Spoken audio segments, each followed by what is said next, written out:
Mike, you still don't even have a girlfriend anyway, right? I've always been the butt of jokes. At the reunion, an elite classmate looked down on me. I missed you so much I came to see you. Immediately after, a classmate is astonished when he sees the woman who appears. You're really lame, you know. Ha ha ha ha. I awkwardly laughed off the comments without knowing how to respond. My name is Mike.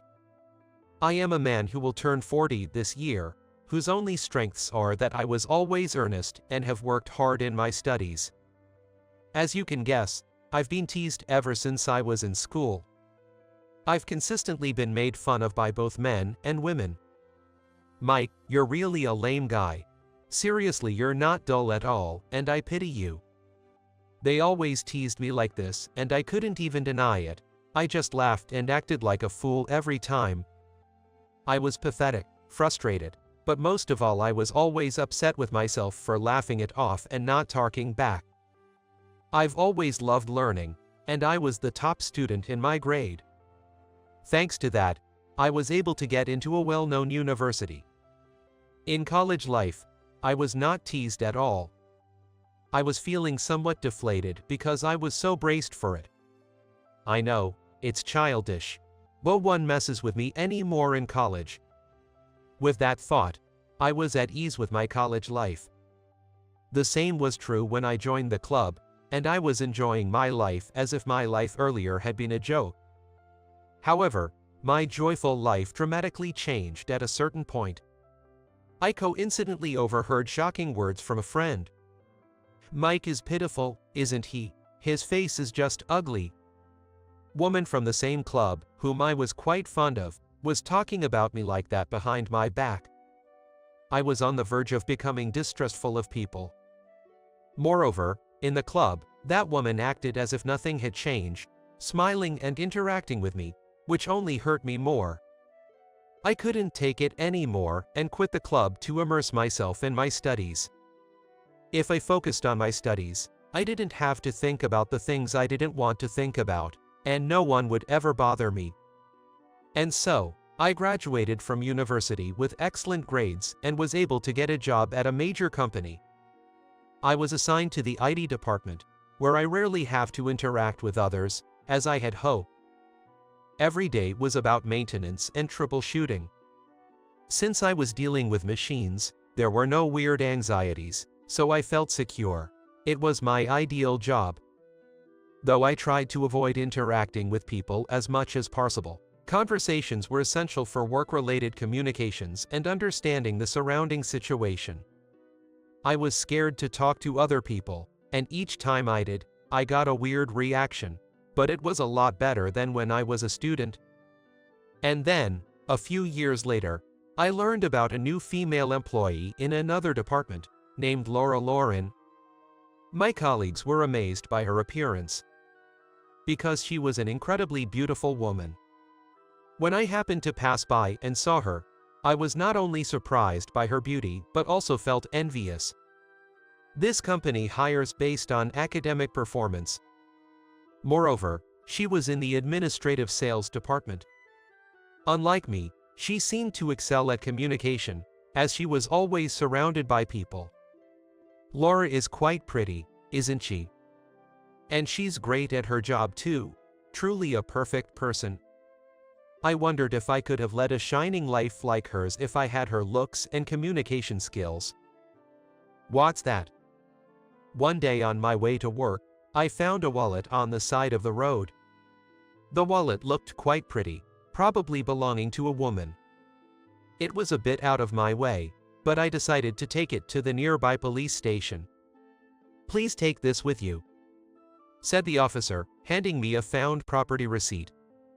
Holding this meant that if the owner didn't show up within a certain period, the wallet's ownership would transfer to me.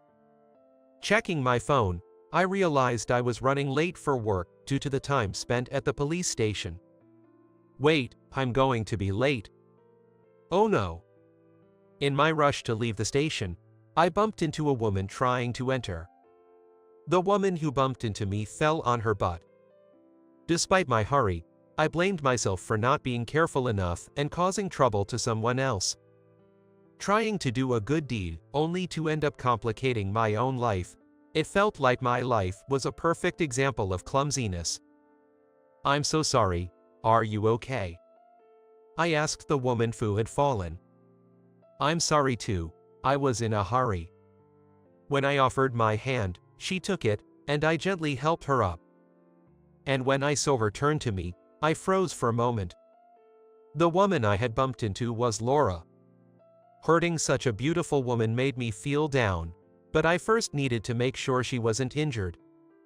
"I'm terribly sorry for bumping into you. Are you hurt?" "I'm fine. I just lost my balance. I was in a panic because I lost my wallet." "Your wallet?" I explained about the wallet I had found earlier. Her face lit up instantly. "That's my wallet." The wallet I found was safely returned to her hands. Although we both hurried to our workplace, we ended up being late. "I'm sorry, I was late because I had to drop off a found wallet at the police station." "All right, just this once, okay?" After explaining the situation to my boss, I was relieved to be let off the hook. At lunchtime, as I was heading out, I saw Laura standing at the entrance, waving at me. She's looking over at me and waving her hand, and I quietly turn around to check behind me. There was no one behind me. She's waving at me, right? As I nervously approached Laura, she greeted me with a bright smile. "I want to thank you for this morning by treating you to lunch." "Oh, no, that's okay, don't worry about it." No matter how much she appreciated it, I was never comfortable getting a woman younger than me to treat me. I still felt like I'd rather treat her. "Mike, you're my hero for finding my treasure.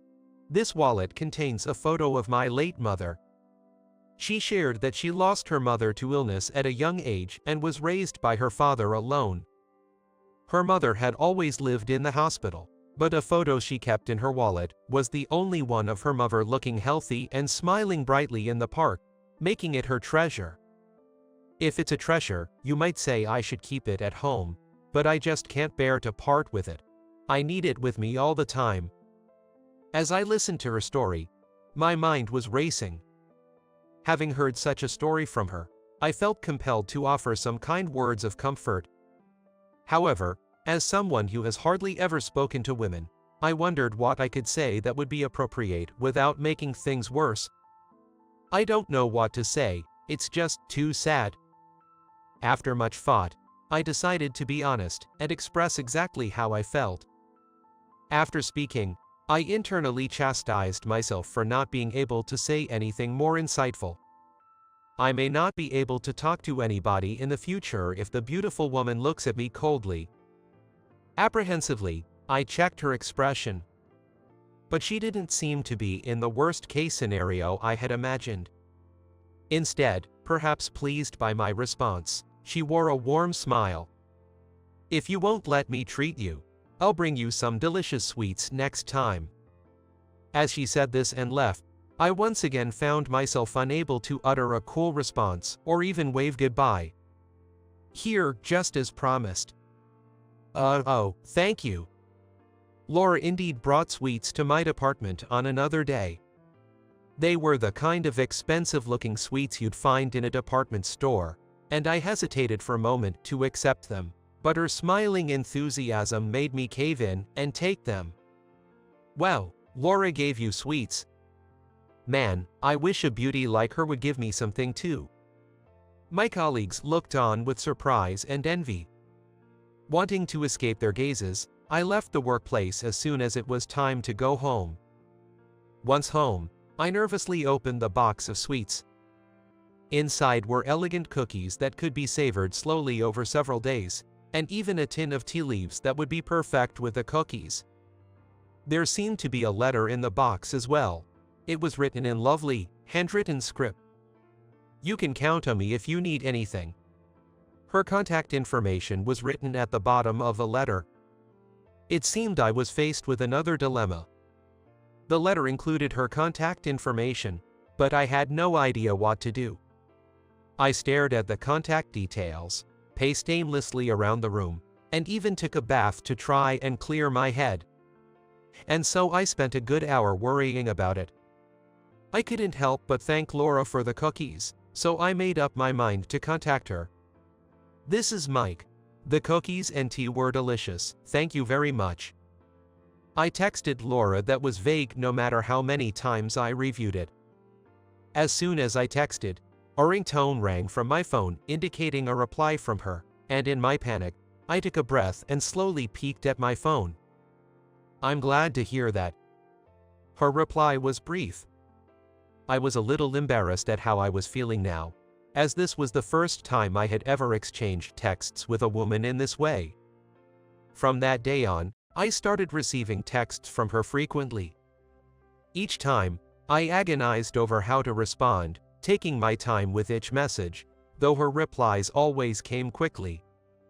At first, it took me a while, but as we continued to exchange messages, I gradually became more comfortable, and it felt like chatting with a friend.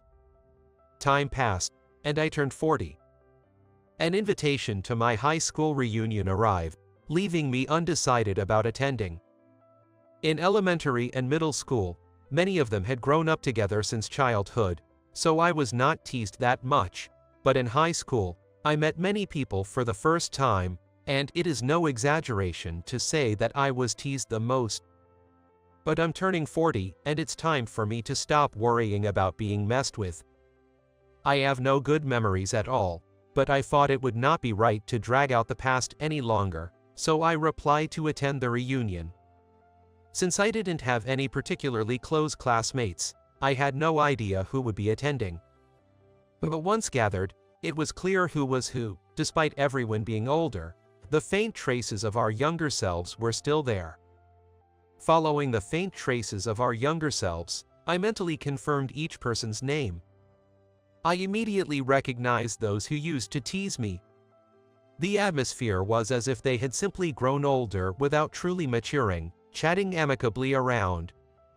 I tried to keep my distance by sitting far away, but it seemed they were greeting everyone, and they easily spotted me and came over. "Are you, by any chance, Mike?" "Well, yes."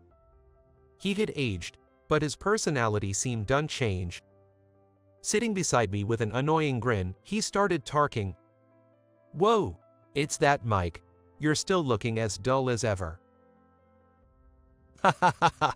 My response hasn't changed from the past either, and I just laughed at the appropriate moment and covered it up. Prompted by his voice, a few more classmates came over and joined in. "I've always been good, right? I'm on my way to becoming an elite. I bought this watch with my bonus the other day, and I work for a very huge company. My wife's a real beauty, you know, every day's just fantastic." Several classmates boasted, seemingly trying to one-up me. I responded with a polite laugh, but they asked condescending questions. "Anyway, you're working for a crappy company, aren't you? Because you're a piece of crap, you'll never make it in a big company." "No, I work for a big company too." "What?" As soon as he heard where I work, he apparently didn't like it, and his earlier good mood went away, and now he was grumpily engaging with me. "Come on, you've always been a loser in life. Mike, you still don't even have a girlfriend anyway, right?" At their words, I lift my left hand to prove it. Noticing the ring on my finger, they seemed a bit surprised. But they quickly scoffed and looked at me disdainfully. "Don't be vain, you're Mike anyway."